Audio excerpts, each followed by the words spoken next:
Hello, friends. Chris Corsi here, president of Thrive Today, and I want to welcome you to the Relational Skills in Real Life podcast. I'm glad you're here. Today's focus is on learning to incorporate practice into your day. That's right. How do I incorporate relational skills into my day? How do I get started? How do I develop these relational skills? What steps can I do? And how can I do this? Those are all good questions. And so, what we're going to talk about today are some practical ways that you can develop these habits, even if your life is busy, your plate is full, and you just don't have a lot of time or bandwidth to devote to practicing relational skills. The good news is we can do a little bit that pays off in large dividends. That's right. When it comes to relational skills, a little bit goes a long way. You'll often hear me saying this as we talk about relational skills and what it means to practice relational skills in some simple ways. So, friends, the good news is with relational skills, there's certain things that go a long way. The point of relational skill practice ultimately is to feel the feeling, whether it's joy or return to joy or the effects of peace and resting and calming. We feel the feeling. We want to share it, whether we're sharing it with a friend, a prayer partner, a family member, or with Jesus.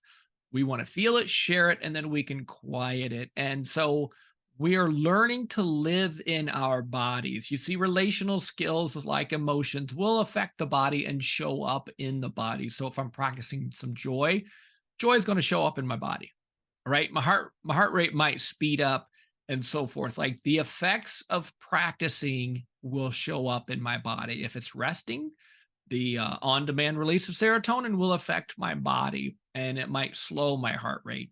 So how do we stay present in our body while we practice relational skills? Just helps to have that on the table as we go forward, because ultimately you have to learn to live in your body, and relational skills affect your body, they affect your mind, and ultimately they affect your attention system in your brain.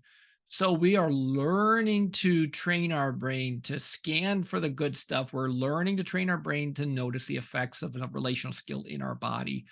And we're learning to be able to spread some joy in the environment that we live in or that we work in and so forth. So, what comes to my mind when I think about this practice of learning and growing relational skills is I can remember when Jen and I were first married, trying to find workable rhythms for us to connect and even to practice some relational skills. So I can remember I used to be an early morning riser, and I would get up early and I would want to use, an hour or two in the mornings before I started my day to journal, to read scripture and pray and so forth. And one of the things that changed when I got married is my wife wanted to interact in the mornings. Go figure. My wife wanted to interact. So one of the things I had to learn was how to shift some of things around in my routine and my schedule.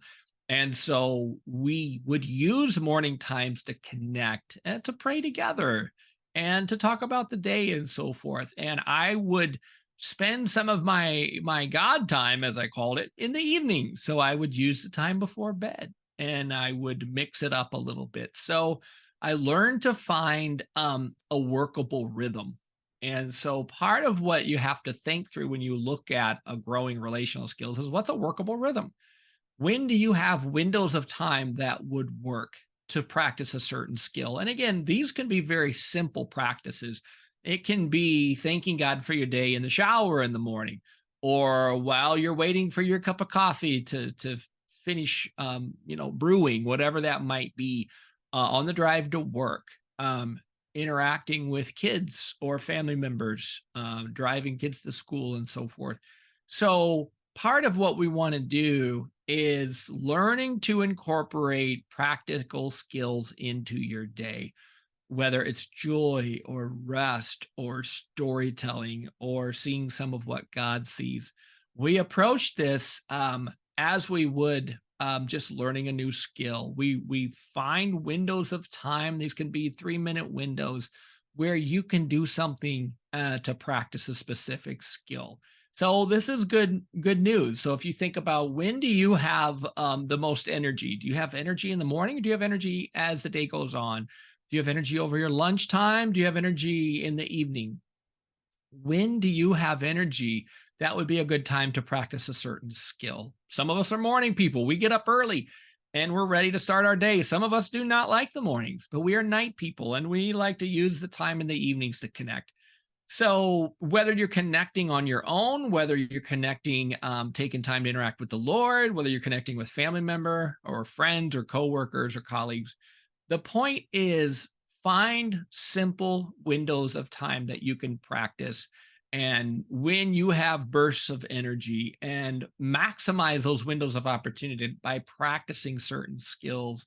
Um, when do you interact with people, where you could even invite people to share, hey, what's been good in your life lately?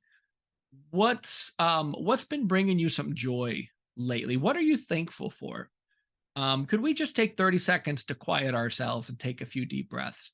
Like, using simple windows of time to do that would go a long way. And again, we notice the effects of the practice. So part of learning relational skills and incorporating these practices into our lives would be noticing your body. How did it feel when we talked about some of our shared joy moments? How did it feel when we shared some gratitude? How did it feel when we took a breather? How did it feel when we were interacting with the Lord right there? So you're living in your body, you're trying to stay present, and you're learning to stay relational while you practice these skills. And so this is very important because you're also training your brain's attention system, as I mentioned earlier. So we do that when we're practicing relational skills and we're noticing the effects of the skills. So I often ask people, what did you notice when we did that practice? How did this feel in your body? If I were in your shoes, what would I be feeling right now? And for many of us, that's kind of a foreign thought. Like, how do I feel about this? What were the effects of this practice? We're just not used to thinking about our bodies. But friends, this is where relational skills and emotions live, in our bodies. So we're learning to stay present while we practice these relational skills. And one of the other things I like to do is a bit of positive reinforcement, which means, what's rewarding or meaningful about this round of practice? So I like to ask people, what was meaningful about our conversation here? What was meaningful about this, 20-minute window to practice some of these skills together? Put words to what you're thinking and feeling. And this is part of how you're teaching your brain not only to look for the good stuff and anticipate the good stuff, but to be able to enjoy the good stuff and be satisfied as we practice. And sometimes we discover we might not like a certain practice or a certain exercise or a certain skill. We might say, that quieting practice was brutal. I did not want to do that. In fact, my body was tense and I just was thinking, well, I can't wait for this to be done. Okay, that's still a win in my book because you're noticing the effects of the practice. So, friends, just think through when you can practice, think through how to keep it simple and how to really take advantage of those windows that you have. And sometimes, if I have a 10-minute drive home after dropping the kids off, I might call a parent or a friend and check in and just practice this with them. And sometimes they don't even know that I'm practicing these skills. I'm just asking the questions with a little bit of curiosity. And this is why we need to do something to keep practicing these exercises. Your brain is a use it or lose it machine. So the practices you do build capacity and create neural pathways that you can rely on in the future. But muscles atrophy and skills atrophy. So if we don't practice, then our ability to use a skill weakens.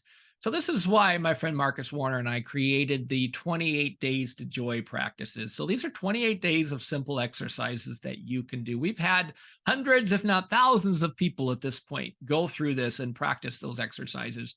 And one of the common responses for people is they were surprised by how simple the practices were, but how impactful they were. Like, these are 5-minute exercises, but they were impactful. And so the nice thing about a 28 days to joy is you're doing something regularly with consistency.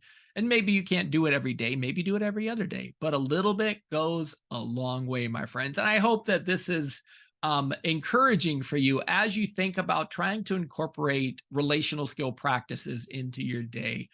A little bit goes a long way. And I just pray God's blessing over you while you continue to practice relational skills and try to grow the good stuff in your life.